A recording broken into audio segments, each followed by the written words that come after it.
Welcome back to 8th Standard Civics class. Dear students, today we are going to discuss about 6th chapter Civics, understanding our criminal justice system. When we see someone violating the law, we immediately think of informing the police. Police officers filing reports and arresting persons. After a person is arrested, it is a court of law that decides whether the accused person is guilty or not.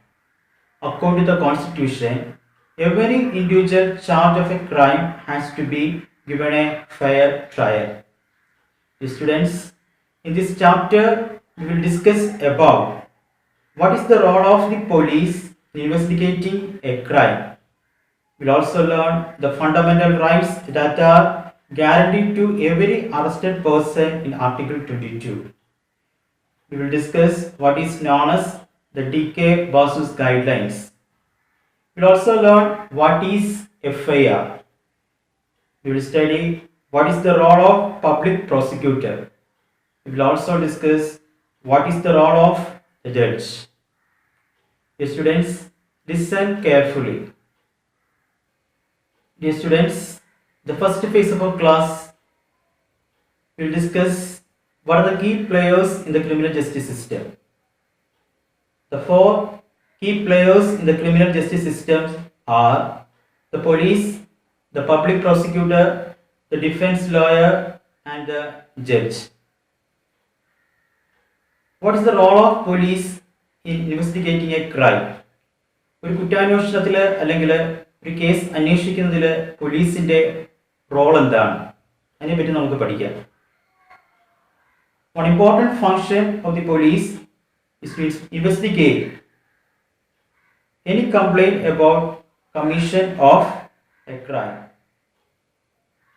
An investigation includes recording statement of witness and collecting different kinds of evidence.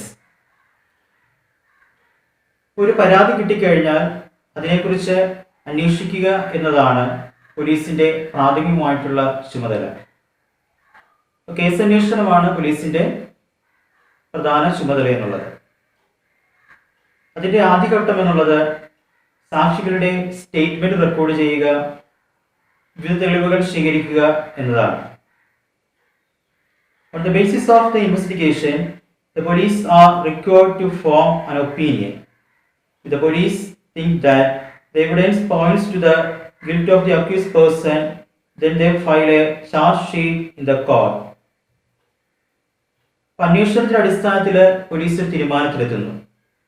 കുറ്റാരോപിതനായിട്ടുള്ള വ്യക്തി കുറ്റം ചെയ്തിട്ടുള്ളതായി പോലീസിന് വ്യക്തമായിട്ടുള്ള തെളിവ് കിട്ടിക്കഴിഞ്ഞാൽ അപ്പോൾ ഒരു charge sheet police കോടതിയിൽ file ചെയ്യുന്നു. ഒരു വ്യക്തി കുറ്റവാളിയാണ് അല്ലെങ്കിൽ നിരപരാധിയാണ് എന്ന് തീരുമാനിക്കുന്നത് പോലീസല്ല, മറിച്ച് കോടതിയാണ്. കോടതിയുടെ വാദം കേട്ട് ജഡ്ജിയാണ് ഒരു വ്യക്തി കുറ്റവാളിയാണ് അല്ലെങ്കിൽ നിരപരാധിയാണ് എന്ന് വിധിക്കുന്നത്. അപ്പോൾ നമ്മൾ പഠിച്ചത് പോലീസിന്റെ ചുമതലയെ പറ്റിയാണ്. നിങ്ങൾക്ക് അറിയാവുന്ന കാര്യമാണ്. നമ്മൾ പഠിച്ചത് what is the role of police in investigating a crime. Dear students, now we will discuss about what are the fundamental rights that are guaranteed to every arrested person in Article 22. ഭരണഘടനയിലെ article 22 അനുസരിച്ചും criminal law അനുസരിച്ചും arrest ചെയ്യപ്പെട്ട വ്യക്തിക്ക് ഉറപ്പുവരുത്തുന്ന fundamental rights ഏതൊക്കെയാണ്? Article 22 of the Constitution and Criminal Law guarantee to every arrested person the following fundamental rights. ഒരു arrest ചെയ്യപ്പെട്ട വ്യക്തിക്ക് അവരുടേതായിട്ടുള്ള ഫണ്ടമെന്റൽ റൈറ്റ്സ് ഉണ്ട്, അവകാശങ്ങളുണ്ട്. ഏതൊക്കെയാണ് നമ്മളിപ്പോൾ പഠിക്കുന്നത്? The first one is the right to be informed at the time of arrest of the offense for which the person is being arrested. ഒരു വ്യക്തിയെ അറസ്റ്റ് ചെയ്യുമ്പോൾ എന്തു കുറ്റം ചെയ്തിട്ടാണ് തന്നെ അറസ്റ്റ് ചെയ്യാൻ പോകുന്നത് എന്ന് അറിയാനായിട്ട് ആ വ്യക്തിക്ക് അവകാശമുണ്ട്. Second right, the right to be present before a magistrate within 24 hours of arrest. Arrest ചെയ്ത് 24 മണിക്കൂറിനകം അയാളെ മജിസ്ട്രേറ്റിന് മുമ്പാകെ ഹാജരാക്കാനുള്ള അവകാശം. Third right, the right not be ill-treated or tortured during the arrest or in custody. Arrest ചെയ്യപ്പെടുമ്പോഴോ കസ്റ്റഡിയിലായിരിക്കുമ്പോഴോ torture ചെയ്യപ്പെടാനോ ഇൽട്രീറ്റ് ചെയ്യപ്പെടാതിരിക്കാനോ ഉള്ള അവകാശം. A boy under 15 years of age and woman cannot be called to the police station only for questioning. 15 വയസ്സിൽ താഴെയുള്ള ആൺകുട്ടികൾ, സ്ത്രീകൾ എന്നിവരെ ചോദ്യം ചെയ്യുന്നതിന് വേണ്ടി സ്റ്റേഷൻ വിളിച്ചു വരുത്തുവാനായിട്ട് പാടില്ല. ഇതൊക്കെയാണ് ആർട്ടിക്കിൾ 22 അനുസരിച്ച് ഭരണഘടന അറസ്റ്റ് ചെയ്യപ്പെട്ട വ്യക്തിക്ക് നൽകുന്ന ഫണ്ടമെന്റൽ റൈറ്റ്സ് എന്ന് പറയുന്നത്. നിങ്ങൾക്കത് വ്യക്തമായിട്ട് മനസ്സിലായി എന്ന് സാർ വിചാരിക്കുകയാണ്. എല്ലാവർക്കും മനസ്സിലായല്ലോ? Students, we move to next topic. What is known as DK Basu guidelines? The Supreme Court of India has laid down specific requirements and procedures that the police and other agencies have to follow for the arrest, detention and interrogation of any person. These are known as the DK Basu guidelines. ഏതെങ്കിലും ഒരു വ്യക്തിയോ arrest ചെയ്യുന്നതിനോ ചോദ്യം ചെയ്യുന്നതിനോ പോലീസോ അല്ലെങ്കിൽ മറ്റ് investigation ഏജൻസികളോ പാലിക്കേണ്ട നടപടിക്രമങ്ങൾ ഇന്ത്യയുടെ സുപ്രീം കോടതി നിഷ്കർഷിച്ചിട്ടുണ്ട്. ഈ നടപടിക്രമങ്ങളെയാണ് DK ബസീസ് ഗൈഡ്ലൈൻസ് എന്ന് പറയുന്നത്. നമ്മൾ പഠിക്കുന്നത് എന്താണ്? DK Basu guidelines. ആ ഗൈഡ്ലൈൻസ് ഏതൊക്കെയാണെന്ന് നമുക്ക് പഠിക്കാം. First one, the police officials who carry out the arrest or interrogation should wear clear, accurate and visible identification and name tags with their designations. ഒന്നാമത്തെ ഗൈഡൻസ് എന്ന് പറയുന്നത് അറസ്റ്റ് ചെയ്യുന്നതിനോ ചോദ്യം ചെയ്യലിനോ പോകുമ്പോൾ തങ്ങളുടെ യോഗ്യത, ചുമതല എന്നിവ അനുസരിച്ച് വ്യക്തവും കൃത്യവുമായിട്ടുള്ള തിരിച്ചറിയൽ കാർഡുകളും നെയിം ടാഗ്സും കരുതുകയും അത് ധരിക്കുകയും ചെയ്യണം. Second guidelines, a memo of arrest should be prepared at the time of arrest and should include the time and date of arrest. It should also to be attested by at least one witness who could include a family member of the person arrested. The arrest memo should be countersigned by the person arrested. Arrest ചെയ്യുന്നതിനുള്ള memo പോലീസോ അല്ലെങ്കിൽ മറ്റ് investigation ഏജൻസികളോ തയ്യാറാക്കണം. ആ മെമ്മോയിൽ arrest നടക്കുന്ന date, time എന്നിവ രേഖപ്പെടുത്തിയിരിക്കണം. അവിടെയുള്ള കുടുംബാംഗങ്ങളെ അത് കാണിച്ച് അതിന് ശേഷം മാത്രമാണ് അറസ്റ്റ് ചെയ്യേണ്ടത്. അറസ്റ്റ് ചെയ്യപ്പെടാൻ പോകുന്ന വ്യക്തിയെ അറസ്റ്റ് മെമ്മോയിൽ കൗണ്ടർ സൈൻ ചെയ്യിപ്പിക്കണം. Third guideline is the person arrested, detained or being interrogated has right to inform a relative, friend or well-wisher. Arrest ചെയ്യപ്പെടാൻ പോകുന്ന വ്യക്തി അല്ലെങ്കിൽ ചോദ്യം ചെയ്യപ്പെടലിന് വിധേയനാകുന്ന വ്യക്തി, ആ വ്യക്തിക്ക് അതേക്കുറിച്ച് തൻ്റെ ബന്ധുക്കൾക്കോ കൂട്ടുകാർക്കോ മറ്റ് വെൽവിഷേഴ്സിനോ അറിയിക്കാനായിട്ടുള്ള അവകാശമുണ്ട്. Fourth guideline, when a friend or relative lives outside the district, the time, place of arrest and venue of custody must be notified by police within 8 to 12 hours after arrest. Arrest ചെയ്യപ്പെട്ട വ്യക്തിയുടെ friends, relatives ജില്ലയ്ക്ക് പുറത്താണ് താമസിക്കുന്നതെങ്കിൽ 8 മുതൽ 12 മണിക്കൂറിനകം arrest ചെയ്യപ്പെട്ട സമയം, തീയതി, കസ്റ്റഡിയിലെടുത്ത സ്ഥലം എന്നിവ നോട്ടിഫൈ ചെയ്യുകയും അറിയിക്കുകയും ചെയ്യേണ്ടതാണ്. നമ്മളിപ്പോൾ പഠിച്ചത് എന്താണ്? DK Basu guidelines. അപ്പോൾ 4 ഗൈഡ്ലൈൻസ് ആണ് DK ബസു ഗൈഡ്ലൈൻസ് ഉള്ളത്. അത് ഏതൊക്കെയാണ് നിങ്ങൾക്ക് മനസ്സിലായി എന്ന് വിചാരിക്കുകയാണ്. എല്ലാവരും അത് നന്നായിട്ട് പഠിക്കുക. Dear students, we move to next topic. What is FIR? FIR means First Information Report. It is with the registration of an FIR that the police can begin their investigation into a crime. The law states that it is compulsory for an officer in charge of a police station to register an FIR whenever a person gives information about a questionable offense. This information can be given to the police either orally or in writing. നിങ്ങൾ FIR എന്ന് പറഞ്ഞ term പത്രമാധ്യമങ്ങളിലും അതുപോലെ TV ചാനലുകളിലും news ചാനലുകളിലൊക്കെ നിങ്ങൾ കേട്ട് കാണും. എന്താണ് FIR എന്ന് പറയുന്നത്? ഫസ്റ്റ് ഇൻഫർമേഷൻ റിപ്പോർട്ട് എന്നാണ് ഇതിൻ്റെ അർത്ഥം. ഒരു ക്രൈമുമായി ബന്ധപ്പെട്ട് ഇൻവെസ്റ്റിഗേഷൻ ആരംഭിക്കുന്നത് FIR എഴുതിക്കൊണ്ടാണ്. നിയമമനുസരിച്ച് കുറ്റകൃത്യവുമായി ബന്ധപ്പെട്ട കേസന്വേഷണങ്ങൾ ആരംഭിക്കുമ്പോൾ FIR രജിസ്റ്റർ ചെയ്യുന്നതിന് ഒരു ഓഫീസർ നിർബന്ധമായും പോലീസ് സ്റ്റേഷനിൽ ഉണ്ടായിരിക്കണം. അയാൾ ക്രൈമുമായി ബന്ധപ്പെട്ട വിവരങ്ങൾ ശേഖരിച്ച് അത് രേഖപ്പെടുത്തി റിപ്പോർട്ട് തയ്യാറാക്കണം. ഇങ്ങനെ കിട്ടുന്ന ഇൻഫർമേഷൻ ചിലത് വാക്കാലോ, അതായത് ഓറലി, അല്ലെങ്കിൽ ചിലത് എഴുതിയിട്ടുള്ള രീതിയിലോ ആയിരിക്കും. അതെല്ലാം ശേഖരിച്ച് ആ പോലീസ് ഓഫീസർ FIR രജിസ്റ്റർ ചെയ്യും. സ്റ്റുഡൻസ്, FIR എന്ത് കാര്യങ്ങളാണ് രേഖപ്പെടുത്തേണ്ടത്? FIR usually mentions the date, time and place of the offense, details the basic facts of the offense including a description of the events. If not, the identity of the accused person and witness is also mentioned. The FIR also states the name and address of the complaint. FIR എന്ത് കാര്യങ്ങളാണ് രേഖപ്പെടുത്തേണ്ടത്? FIR സാധാരണയായിട്ട് കുറ്റകൃത്യം നടന്ന date, time, place എന്നിവ രേഖപ്പെടുത്തണം. അതുകൂടാതെ കുറ്റകൃത്യവുമായി ബന്ധപ്പെട്ട basic facts, സംഭവത്തിൻ്റെ ഡിസ്ക്രിപ്ഷൻ എന്നിവ FIR രേഖപ്പെടുത്തണം. കുറ്റാരോപിതനായിട്ടുള്ള വ്യക്തി, സാക്ഷികൾ എന്നിവരെ കുറിച്ച് FIR മെൻഷൻ ചെയ്തിരിക്കണം. കേസുമായി ബന്ധപ്പെട്ട് പരാതി കൊടുത്ത ആളുടെ പേര്, അഡ്രസ്സ് എന്നിവ FIR രേഖപ്പെടുത്തണം. അപ്പോൾ നിങ്ങൾക്ക് FIR എന്താണ് എന്നതിനെക്കുറിച്ച് വ്യക്തമായിട്ടുള്ള ധാരണ കിട്ടിയെന്ന് സാർ മനസ്സിലാക്കുകയാണ്. എന്താണ് FIR എന്ന് പറയുന്നത്? ഫസ്റ്റ് ഇൻഫർമേഷൻ റിപ്പോർട്ട് എന്നാണ് അതിൻ്റെ അർത്ഥം. Dear students, we move to next topic. What is the role of the public prosecutor?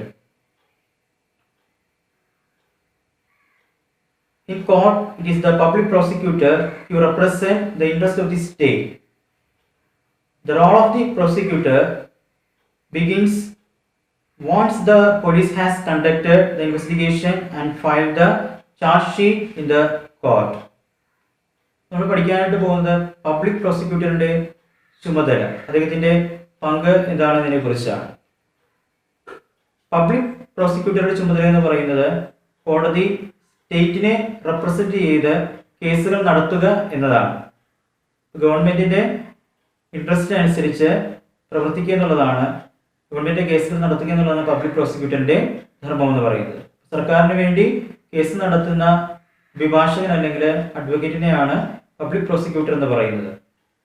അപ്പോൾ പബ്ലിക് പ്രോസിക്യൂട്ടറിന്റെ ചുമതല സ്റ്റാർട്ട് ചെയ്യുന്നത് പോലീസ് ഒരു ഇൻവെസ്റ്റിഗേഷൻ കണ്ടക്ട് ചെയ്ത് ചാർജ് ഷീറ്റ് കോടതിയിൽ ഫയൽ ചെയ്യുമ്പോഴാണ് പ്രോസിക്യൂട്ടറുടെ ഫംഗ്ഷൻ ആരംഭിക്കുന്നത്. പബ്ലിക് പ്രോസിക്യൂട്ടർ ഒരിക്കലും ഇൻവെസ്റ്റിഗേഷനിൽ ഇടപെടുന്നില്ല, അദ്ദേഹത്തിന് യാതൊരു റോളും അതിലില്ല. Prosecutor must conduct the prosecution on behalf of the state. As an officer of the court, his duty to act impartially and present the full and material fact, witness and evidence before the court to enable the court to decide the case. The public prosecutor സ്റ്റേറ്റിൻ്റെ പേരിൽ നിയമ നടപടികൾ സ്വീകരിക്കുന്നു, വാദിക്കുന്നു. ഒരു officer എന്ന നിലയിൽ യാതൊരു പക്ഷവും ചേരാതെ ഇംപാർഷ്യലി കോടതി മുമ്പാകെ മുഴുവൻ മെറ്റീരിയൽ ഫാക്ട്സും തെളിവുകളും സാക്ഷികളും എന്നിവ സമർപ്പിക്കുന്നു. കോടതി ഇതിൻ്റെ അടിസ്ഥാനത്തിൽ തീരുമാനങ്ങൾ എടുക്കുന്നു. നമ്മൾ പഠിച്ചത് പബ്ലിക് പ്രോസിക്യൂട്ടറിൻ്റെ ഫംഗ്ഷൻ, അദ്ദേഹത്തിൻ്റെ ചുമതലകൾ എന്നതിനെ കുറിച്ചാണ് നമ്മൾ പഠിച്ചത്. എല്ലാവർക്കും അത് മനസ്സിലായല്ലോ. Dear students, we move to another topic. What is the role of the judge? ഒരു ജഡ്ജിയുടെ റോൾ എന്തെല്ലാമാണ്? The judge hears all the witness and any other evidence presented by the prosecution and the defense. The judge decides whether the accused person is guilty or innocent on the basis of the evidence presented and in accordance with the law. നിഷ്പക്ഷമായ രീതിയിൽ വാദം കേട്ട് നീതിയുക്തമായ രീതിയിൽ വിധി കൽപ്പിക്കുക എന്നതാണ് ജഡ്ജിയുടെ പ്രധാന ചുമതല എന്ന് പറയുന്നത്. ഒരു കേസുമായി ബന്ധപ്പെട്ട് വാദിയും പ്രതിയും ഉണ്ടാകും. ഇപ്പോൾ ജഡ്ജി നിഷ്പക്ഷമായ രീതിയിൽ വാദം കേൾക്കുന്നു. അവിടെ യാതൊരുവിധ പക്ഷപാതപരമായിട്ടുള്ള പ്രവർത്തനങ്ങൾ ഉണ്ടാകുന്നില്ല. ഇവിടെ തെളിവുകൾക്കാണ് പ്രാധാന്യം. ഇപ്പോൾ ജഡ്ജ് എല്ലാ വിറ്റ്നസിൻ്റെയും മൊഴികൾ കേൾക്കുകയും വാദിഭാഗവും പ്രതിഭാഗവും അവതരിപ്പിക്കുന്ന എവിഡൻസുകൾ പരിശോധിക്കുന്നു. കോടതി മുമ്പാകെ നൽകിയിരിക്കുന്ന തെളിവുകളുടെയും അതുപോലെ നിയമത്തിൻ്റെയൊക്കെ അടിസ്ഥാനത്തിൽ കുറ്റാരോപിതനായിട്ടുള്ള വ്യക്തി കുറ്റക്കാരനാണോ അല്ലെങ്കിൽ അദ്ദേഹം നിരപരാധിയാണോ എന്ന് ജഡ്ജ് തീരുമാനിക്കും. തെളിവുകളുടെ അടിസ്ഥാനത്തിലാണ് അയാൾ കുറ്റം ചെയ്തിട്ടുണ്ടോ അല്ലെങ്കിൽ ഇല്ലയോ എന്നതിനെപ്പറ്റി ജഡ്ജി തീരുമാനിക്കുന്നത്. കോടതിയിലെ തെളിവുകൾക്ക് വളരെ പ്രാധാന്യമുണ്ട്. He may send the person to jail or impose a fine or both depending on what the law prescribes. നിയമം അനുശാസിക്കുന്നതനുസരിച്ച് കുറ്റവാളിയാണെങ്കിൽ ആ വ്യക്തിയെ ജഡ്ജി ജയിലിലേക്ക് അയക്കുന്നു, അല്ലെങ്കിൽ അയാളിൽ നിന്ന് പിഴ ഈടാക്കുന്നു. നമ്മൾ പഠിക്കുന്നത് ജഡ്ജിയുടെ ധർമ്മത്തെ പറ്റിയാണ്, അദ്ദേഹത്തിൻ്റെ ഫങ്ഷൻ ഇതെല്ലാമാണ്. എല്ലാവർക്കും ജഡ്ജിയുടെ ധർമ്മത്തെ പറ്റിയുള്ള കാര്യങ്ങൾ മനസ്സിലായെന്ന് സാർ വിചാരിക്കുകയാണ്. അപ്പോൾ നിങ്ങൾ ടെക്സ്റ്റ് ബുക്ക് നന്നായിട്ട് വായിക്കുക, പറയുന്ന കാര്യങ്ങൾ മനസ്സിലാക്കുക. Dear students, we conclude our class. നമ്മൾ ഈ ക്ലാസ്സിൽ ഇത് കാര്യങ്ങളാണ് പ്രധാനമായിട്ടും പഠിച്ചത്. ചാപ്റ്ററിൻ്റെ പേരെന്താണ്? Understanding our criminal justice system. Criminal justice സിസ്റ്റത്തെ മനസ്സിലാക്കി എന്നുള്ളതാണ് ഈ ചാപ്റ്ററിൻ്റെ ലക്ഷ്യം എന്ന് പറയുന്നത്. അപ്പോൾ അതിൽ പ്രധാനപ്പെട്ട കീ പ്ലേയേഴ്സ് ആരെല്ലാമാണ്?